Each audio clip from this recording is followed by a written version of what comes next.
Is politician also entrepreneur. ఆలోచన original plan అంతే కాదు, వాళ్ళు కూడా 2-3 ఎకరాలు అవుతాయి కదా, ల్యాండ్ లార్డే కాదు. అది కష్టపడి పైకి వచ్చాడు.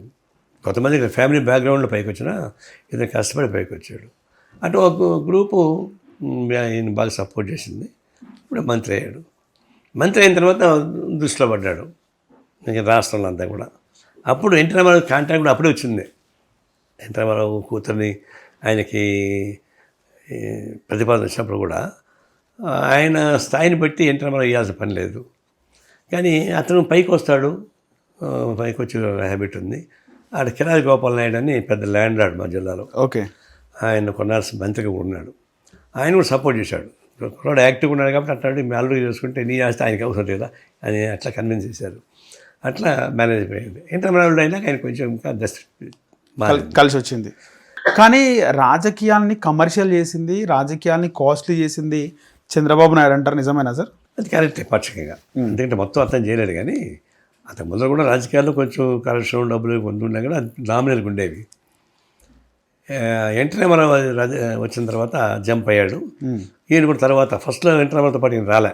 అవును, కాంగ్రెస్ నుంచి పోటీ మళ్ళీ కాంగ్రెస్ నుంచి పోటీ చేశాడు. ఓడిపోయినాక మళ్ళీ వచ్చి జాయిన్ అయినాడు. అంటే నమ్మకం లేకుండా సార్ ఎన్టీఆర్ పార్టీ గెలుస్తుందని చెప్పి? అదే అంతర్గా 2-3 వాదాలు ఉన్నాయి. ఏదో కరెక్ట్ నాకు తెలియదు. ఒకటేమో నేను వస్తానని చెప్పినట్టు, ఎన్టీఆరే లేదు నువ్వు ఆడే ఉండు నేను వస్తానని తెలియదు కదా, ఎందుకంటే ఎన్టీఆర్ కూడా డౌట్ ఉండే. ఎన్టీఆరే ఆడే ఉండమని చెప్పినట్టు, ఆయన ఆడు ఉన్నట్టుగా. అంటే మంత్రి చేసింది కాంగ్రెస్ పార్టీ కదా సార్? అదే రేపు నేను గెలిచే కేటగిరీ రావచ్చు కదా, ఇప్పుడు ఎందుకని ఆయన చెప్పినట్టు, అందువల్ల ఆయన ఆగినట్టు ఒక కథనాలు ఉన్నాయి. రైట్. ఓడిపోయిన తర్వాత మళ్ళీ టీడీపీలో చేయడానికి పోతే వాళ్ళు ఒప్పుకోలేదు. టీడీపీలో వస్తుంది వ్యతిరేకించారు. ఓకే, టీడీపీ వాళ్ళు. అవును, వ్యతిరేకిస్తే అప్పుడు మళ్ళా నాకు తెలిసినంత వరకు ఎన్టీఆర్ భార్య తీసుకోవాల్సిందే, మనకు హామీ ఇచ్చాను కదా అని చెప్పని అని అదంతా అఫిషియల్ చెప్పలేను. It is a rumour. Anyway కష్టపడి జాయిన్ అయినాడు టీడీపీలోకి.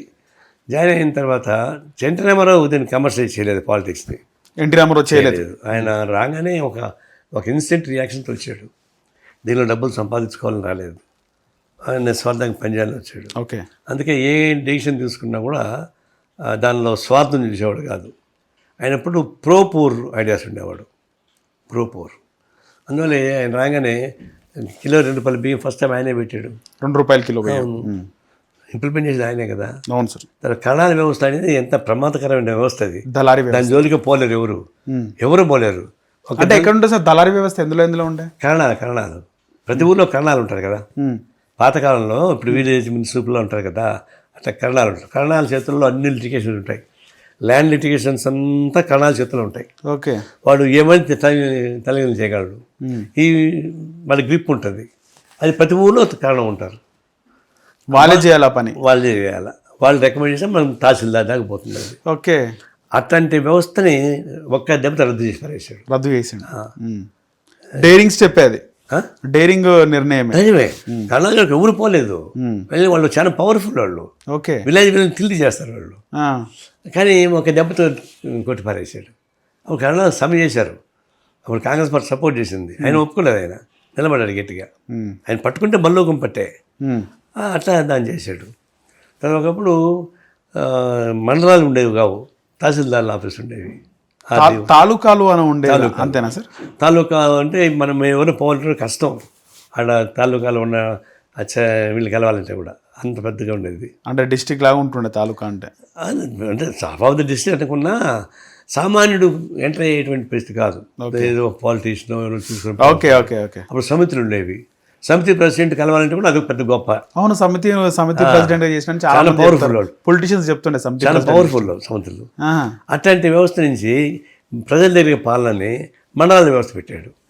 ఎన్టీఆర్ తీసుకొచ్చాడు మండల వ్యవస్థ. అవును, మండల వ్యవస్థ పెట్టడం వల్ల ఏమైందంటే ఎవరైనా పోగలరు మండలానికి. ఆటోమేటిక్గా పోయి కలిసే అవకాశం ఏర్పడింది. అందులో పరిపాలన వ్యవస్థని తీసుకొచ్చాడు. కణాల వ్యవస్థని రద్దు చేశాడు. రెవెన్యూలో బొరాక్రసీని రద్దు చేశాడు. అట్లా అతను ఏదైనా అనుకుంటే దీంట్లో లాభం నష్టం అని చూడడు, ఇమీడియట్గా యాక్ట్ చేస్తాడు. అట్లాంటి నిస్వార్థపరమైనటువంటి జబ్ చేసేవాడు. అందుకే ఆయన చాలా కష్టపడి రాజకీయాలకు వచ్చినా కూడా ఆయన కష్టపడి పోగొట్టుకున్నాడు. ఎన్టీఆర్ గారు లేకపోతే 5 ఏళ్ళలో ఓడిపోవాల్సిన పని కాదు కదా. ఆయన అప్పుడు ఏం జరిగింది సార్? 5 years ఎందుకు ఓడిపోయిండు ఎన్టీఆర్ గారు? అంటే ఇప్పుడు పొలిటికల్ హిట్ టీవీ యాప్, ఇందులో short news, live news, entertainment shows, movies, digital magazines తో పాటు మీ జిల్లా వార్తలను కూడా ఫ్రీగా చూడొచ్చు. ఇంకెందుకు ఆలస్యం, వెంటనే హిట్ టీవీ యాప్ ని డౌన్లోడ్ చేసుకుని ఫ్రీగా ఎంటర్టైన్మెంట్ పొందండి. Hit TV app. Hit TV app. Please download Hit TV app. Hit TV యాప్ని ఫ్రీగా డౌన్లోడ్ చేసుకొని ఎంజాయ్ చేయండి. మీకు నచ్చిన ఎంటర్టైన్మెంట్ కోసం హిట్ టీవీ యాప్ ని ఫ్రీగా డౌన్లోడ్ చేసుకుని ఎంజాయ్ చేయండి. హిట్ టీవీ యాప్ని డౌన్లోడ్ చేసుకుని ఆస్వాదించండి, ఆశీర్వదించండి. ఇంతమంది సెలబ్రిటీలు హిట్ టీవీ యాప్ ని డౌన్లోడ్ చేసుకోండి అని చెప్తున్నారంటే ఎంత మంచి యాప్ ఆలోచించండి. అమెరికా అమెరికా అమెరికా అమెరికాలో చదవాలనుకునే వాళ్ళకి విశ్వసనీయమైన పేరు మన శౌర్య కన్సల్టెన్సీ. UK లో 1 year masters. UK లో 1 year masters. 2 years work permit up to 5 years visa. Contact Saurya Consultancy. Contact 89851 89851.